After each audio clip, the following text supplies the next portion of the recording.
Well, I can see that we're going to need to put a little bit of effort into getting rid of some of this water, because we're supposed to get rain for the next 6 days. It's going to overflow otherwise. Well, good morning. Look at the skies. It's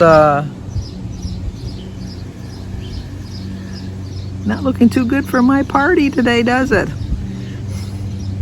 We should have had my party from 6 this morning until about 11 o'clock because it was perfect. The sun was out. It was a beautiful day. There was no rain. But this is, right now it is 11:25 and it's starting to move in. So we'll see. I'll still have a good time. But we do have a birthday today. Well, we have more than one birthday. I'm not going to remember them all, so I might have to edit this in. But today is Donna Pezzulli, Pezzuli, or Ulli, Pezzoli. Donna, it's your birthday. Hopefully it's nicer where you're at. Happy birthday to you. Happy birthday to you. Happy birthday, dear Donna. Happy birthday to you. Cha-cha-cha. It's also Sue Johnson's birthday. Happy birthday to you. Happy birthday to you. Happy birthday, dear Sue. Happy birthday to you. Cha-cha-cha. And it's Linda Jocelyn's birthday. So Linda, you know you're going to get a song too. Happy birthday to you. Happy birthday to you. Happy birthday, dear Linda. Happy birthday to you. Cha-cha-cha. Did I do that right? I think I did. Linda, Donna, Sue. Happy birthday to you. Happy birthday to you. Happy birthday, dear Linda, Donna, and Sue.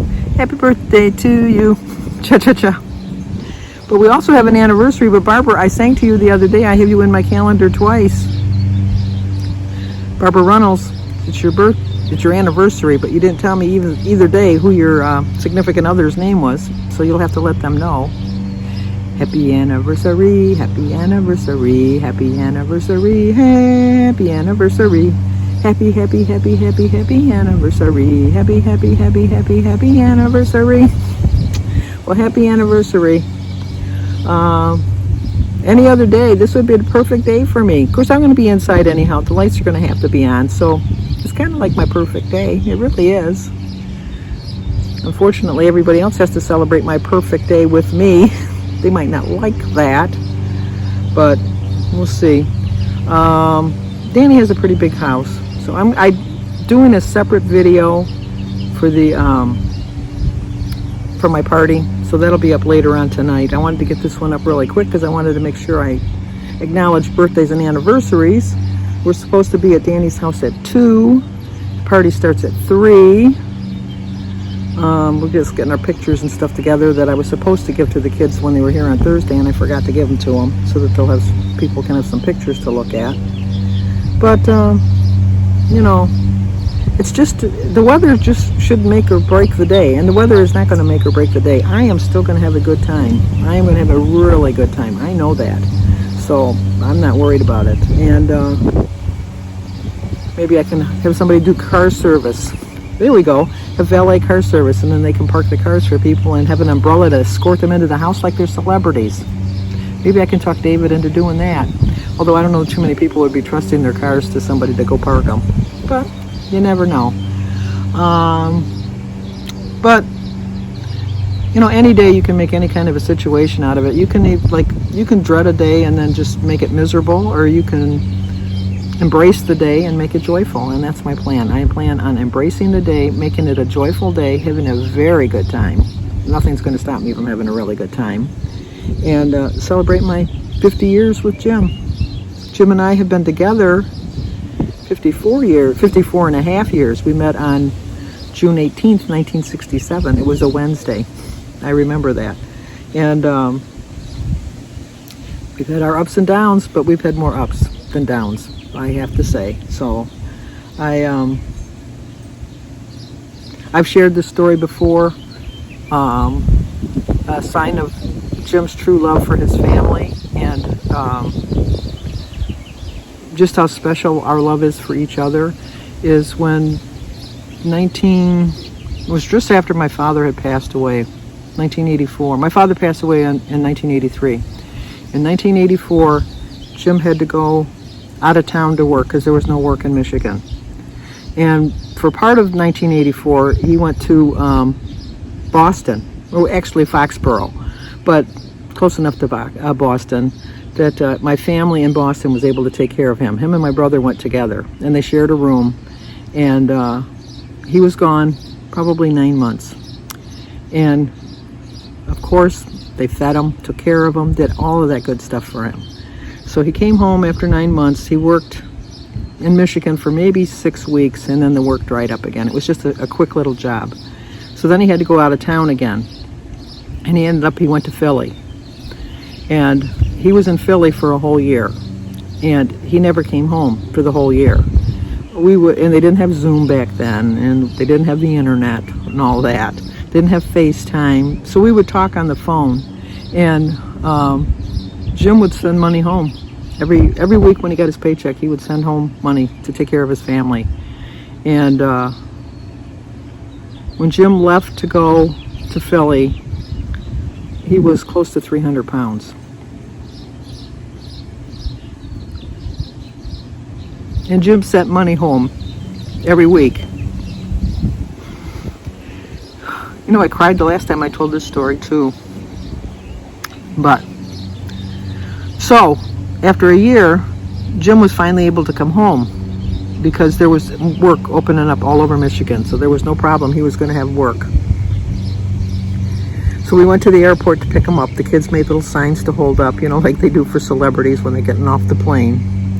And during the time he was in Philly, Jim went into a cowboy stage where he was always wearing cowboy boots, cowboy hats, cowboy shirts. You know, he just was like, but I mean, I didn't know that. We didn't. I sent him pictures all the time of the kids, and but he never sent pictures, and I never really thought too much of it. So back then is when you could actually meet people when they got off the plane. Oh, remember the good old days when you could actually go right up to the gate and pick them up? And Jim got off the plane, and the kids were standing farther back. I wanted to be a little bit closer. They were standing in the back with my sister Mary because I didn't drive. My sister Mary drove us to the airport. And so she was standing back for the kids, but I wanted to be right by the gate when he came in. And I didn't see him, and he walked past me because he didn't see me either. He saw the kids holding up the signs, and he went up to the kids. And I turned around, and I thought, who is that man with my kids? It was Jim.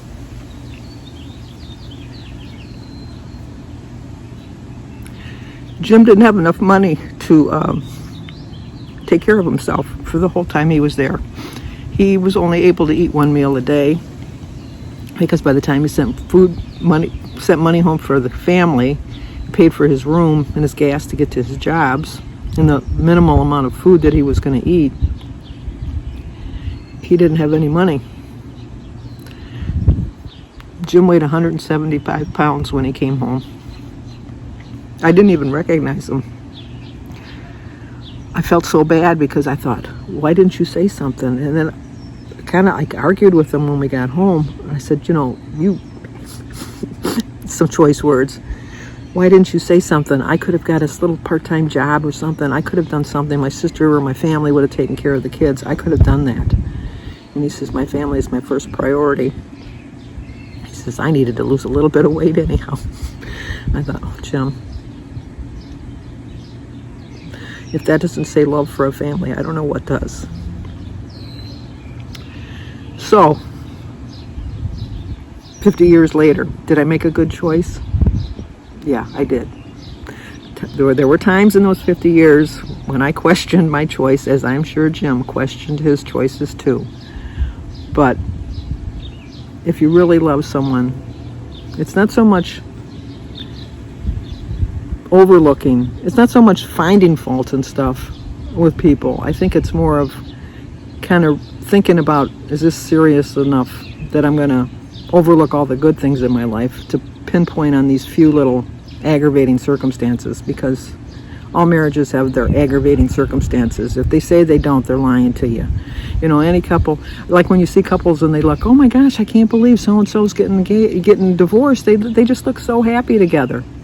Yeah, you didn't live in the house with them, so you don't know. So you can always put on a brave face, but really kind of striving through those bad times really is what makes your marriage stronger.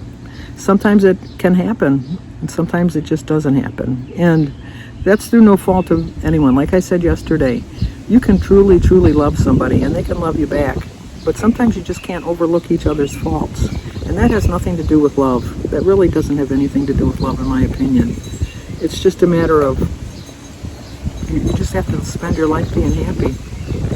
And I can tell you I've spent my life being very happy. I've made a good choice. Jim could have never found anybody else to put up with him.